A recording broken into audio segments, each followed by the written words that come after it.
अस्सलामुअलैकुम नाज़रीन, आप देख रहे हैं अज़ान न्यूज़ हैदराबाद। ऑल इंडिया मजलिस इत्तेहादुल मुस्लिमीन पार्टी ने बिहार में 5 सीटों से जीत हासिल की। बैरिस्टर असदुद्दीन अवैसी ने कल शाम प्रेस कॉन्फ्रेंस की और बिहार की जनता का तहे दिल से शुक्रिया अदा किया और कहा कि मेरे पास अल्फाज नहीं है कि मैं किस तरीके से बिहार की जनता का मैं शुक्र अदा करूं। और उन्होंने अल्लाह रब्बुल इज़्ज़त का भी शुक्रिया अदा किया और अख्तरुल ईमान जनरल सिक्योरिटी आफ्ताब और ऑल पार्टी मेंबर्स का भी शुक्रिया अदा किया। आइए देखते हैं प्रेस कॉन्फ्रेंस। आज एक बड़ा खुशी और तारीखी दिन है हमारी पॉलिटिकल पार्टी के लिए कि बिहार प्रदेश में MIM पार्टी को बिहार की जनता ने न सिर्फ अपने वोटों से बल्कि अपनी मोहब्बतों से इतना नवाजा कि मेरे पास अल्फाज नहीं है कि कैसे मैं उनका शुक्रिया अदा कर सकूं। मगर मैं सबसे पहले अल्लाह सुब्हाना व तआला का शुक्रिया अदा करता हूं कि अल्लाह के फजल व करम से मजलिस इत्तेहादुल मुस्लिमीन को एक तारीखी कामयाबी बिहार में मिली है।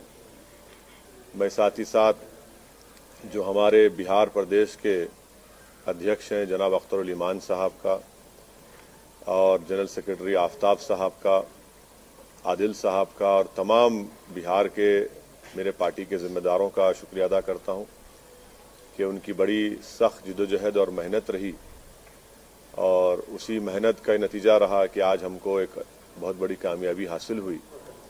साथ ही साथ में हमारे जो MIM पार्टी के ऑब्जर्वर जनाब माजिद साहब जो हैदराबाद के साबिका मेयर रहे हैं, जो पिछले 5 साल से रेगुलर बिहार को जा रहे हैं और अख्तरुल ईमान साहब के साथ उन्होंने पार्टी को मजबूत किया है, मैं उनका और जो हैदराबाद से महाराष्ट्र से इम्तियाज़ जलील साहब आए, डॉक्टर गफ्फार कादरी, सैयद मोइन, फिरोज़ लाला और उत्तर प्रदेश से हमारे शौकत साहब, ये तमाम लोग वहाँ पर आकर कई दिन 20 दिन कैंप किए, मेहनत किए, इनका भी मैं शुक्रगुजार हूँ। मैं इस मौके पर जनाब कुशवाहा साहब का, बहन मायावती का, देवेंद्र यादव साहब का, राजभर साहब का भी शुक्रिया अदा करता हूं कि हम लोग उनके साथ ग्रैंड डेमोक्रेटिक सेकुलर फ्रंट बनाए, हमने साथ इलेक्शन लड़ा। और मैं सीमांचल की जनता का दिल की गहराइयों से उनका शुक्रिया अदा करता हूं कि उन्होंने मजलिस के उम्मीदवारों को कामयाब किया और मैं उनको तयक़ुन देना चाहता हूं कि हमने हमेशा इस बात को कहा है कि जब हमने बिहार में अपनी सियासी सफ़र का आगाज़ किया तो हम इस बात का वादा किए थे और आज भी हम ये कह रहे हैं कि हम सीमांचल से इंसाफ कराएंगे। सीमांचल की सरजमीन पर बसने वालों से पिछले 60 साल से इंसाफ नहीं हुआ। वो न सिर्फ बिहार बल्कि पूरे भारत का सबसे पिछड़ा इलाका है, इसीलिए सीमांचल से इंसाफ की लड़ाई ये जारी रहेगी। और जो हमको सीमांचल की जनता ने हमारे उम्मीदवारों को वहां पर विधायक बना है, इंशाअल्लाह ताला हम उनके भरोसे पर पूरा उतरने की कोशिश करेंगे। जो वहां के मसाइल हैं, जो वहां का बैकवर्डनेस है, जो वहां पर बाढ़ आने के बाद जो जमीन कटती है, वहां पर स्कूल, डिग्री कॉलेजेस नहीं है, अस्पताल नहीं है, ये सब चीजें हैं जिस पर हमको हमारे पूरे विधायक मिलकर इस पर पूरी कोशिश करेंगे और जो भरोसा और एतमाद हम पर किया गया है, हम इंशाअल्लाह ताला उसकी पूरी मेहनत करेंगे और जो हमने आवाम से वादे किए थे उसको पूरा करने की हम पूरी कोशिश करेंगे। मैं फिर से बिहार प्रदेश की जनता का शुक्रिया अदा करता हूं। आपने हमको अपनी मोहब्बतों से, अपने आशीर्वाद से, अपने वोटों से नवाजा है।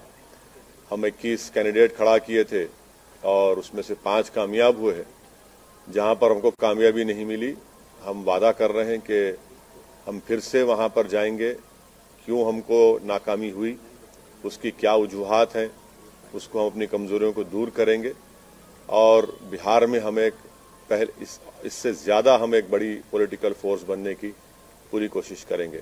मैं साथ ही साथ बिहार की जनता का भी शुक्रिया अदा करता हूं कि उन्होंने इस कोरोना के वायरस के दौरान भी निकलकर अपने वोट का इस्तेमाल किया। ये बड़ा ही उनका बेबाकी का काम था और बड़ा ही बहादुरी से उन्होंने निकलकर भारत की जमहूरियत को, बिहार के जमहूरियत को इलेक्शन में हिस्सा लिया। मैं उनका भी शुक्रिया अदा करता हूँ। सर, ये जिससे आपने बिहार में आमद की थी अपनी, उस सीट को, किशनगंज की सीट को आप हार गए, क्या करोगे?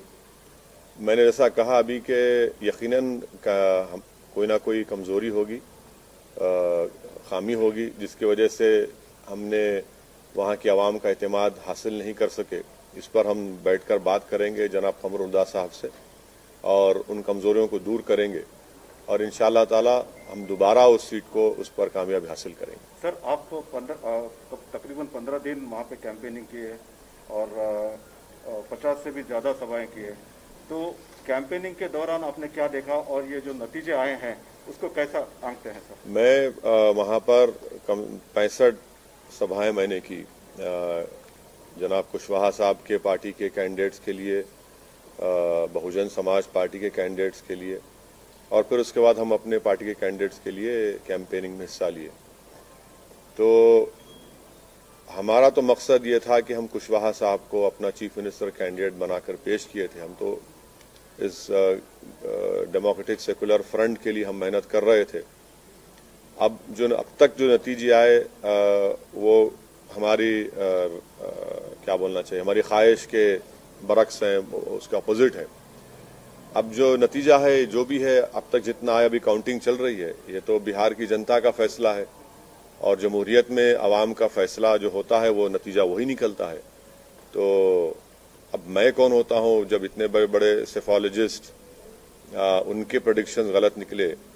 तो असदुद्दीन ओवैसी तो ट्विंकल ट्विंकल लिटिल स्टार है। तो हम तो अपना जो काम करना था हम किए। अब देखिए फाइनल नतीजा जब आता है जब ही कुछ बताया जा सकता है। तो फाइनल नतीजा अगर जरूरत पड़ी तो क्या आरजेडी के साथ जाएंगे सर? देखिए प्रसाद साहब, हमारी लड़ाई जो है सीमांचल के इंसाफ की लड़ाई रही है और मैंने अभी शुरुआत में ये कहा कि सीमांचल न सिर्फ बिहार बल्कि भारत का सबसे बैकवर्ड एरिया है और जितनी पार्टीज को उनको सत्ता मिली, इख्तदार मिला, उन्होंने सीमांचल से इंसाफ नहीं किया। मिसाल के तौर पर जितने एजुकेशन इंस्टीट्यूट्स हैं वो या तो पटना, नालंदा या फिर दरभंगा के अतराफ में बनाए गए। एम्स लाया गया तो सीमांचल को उससे महरूम कर दिया गया। एक गवर्नमेंट का अस्पताल सीमांचल में नहीं है। हर साल बाढ़ की वजह से हजारों एकड़ जमीन कट जाती है, फसल बर्बाद हो जाती है और फसल का उनको मुआवजा, जो 3 डिसमिल जमीन मिलना या उसका मुआवजा मिलना, वो नहीं मिलता। सबसे ज्यादा पलायन वहां के नौजवान दिल्ली, हरियाणा, पंजाब जाकर वहां के खेतों में काम करते हैं।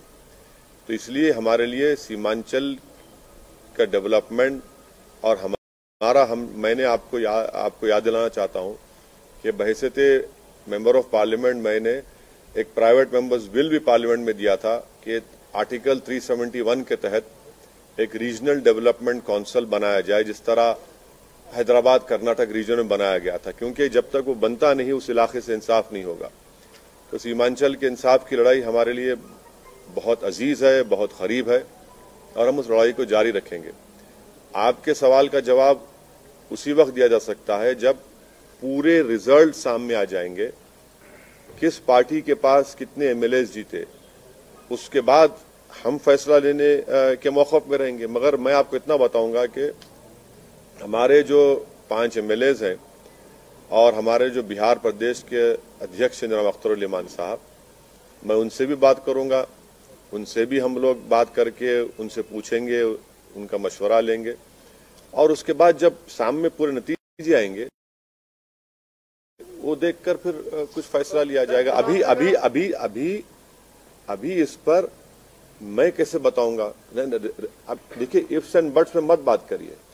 जब पूरा नतीजा सामने आ जाएगा, अभी भी काउंटिंग चल रही है, अभी 60-70 लाख वोट अभी काउंटिंग होना बाकी है, तो हर पार्टी के पास कितने एमएलएज हैं, कौन वो मैजिक नंबर 122 को पार करता है, वो देखना पड़ेगा।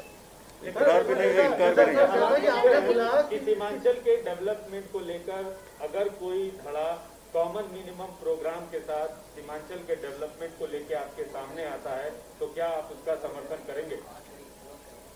पहले तो रिजल्ट तो आने दीजिए ना।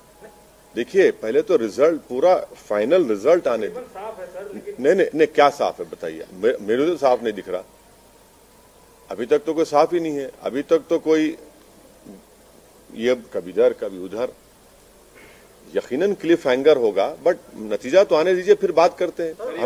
मैं आपसे क्या कह रहा हूं कि मैं, हमारे बिहार के अध्यक्ष और एमएलएज हम सब बैठेंगे, बात करेंगे, उसके बाद कुछ फैसला करेंगे। कितना हमको नहीं बोला गया, क्या क्या नहीं बोला गया, कि अगर पूरे 5 साल में अगर किसी पॉलिटिशियन को अगर गाली दी गई है, तो अगर आप टॉप 3 निकालेंगे तो टॉप 3 में हमारा नंबर आएगा। क्या क्या आपने कुछ बाकी नहीं रहा ना बोलने के लिए। अब तो बी टीम, सी टीम, वोट कटवा, पैसे लेते हैं, फुला करते हैं।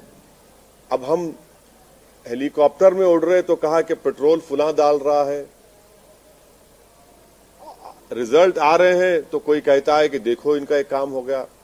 तो ये सब बातें भी तो सामने है ना हमारे, तो ये तो देखना पड़ेगा। हम बैठ के बात करेंगे। लेकिन सर जो सवाल जो अभी किया वो उसी सवाल को मैं फिर से बोल रहा हूँ।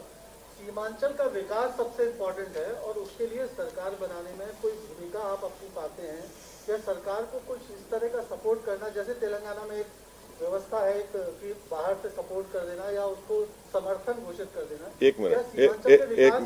एक मिनट, तेलंगाना में टीआरएस को किसी की जरूरत है? नहीं है ना। यहाँ पर पूरा रिजल्ट आ जाने दीजिए, नंबर्स आने दीजिए, फिर अब मैं आपके सामने हाजिर होता हूं। मैं कहाँ जाऊंगा भाग के आप लोग छोड़ के?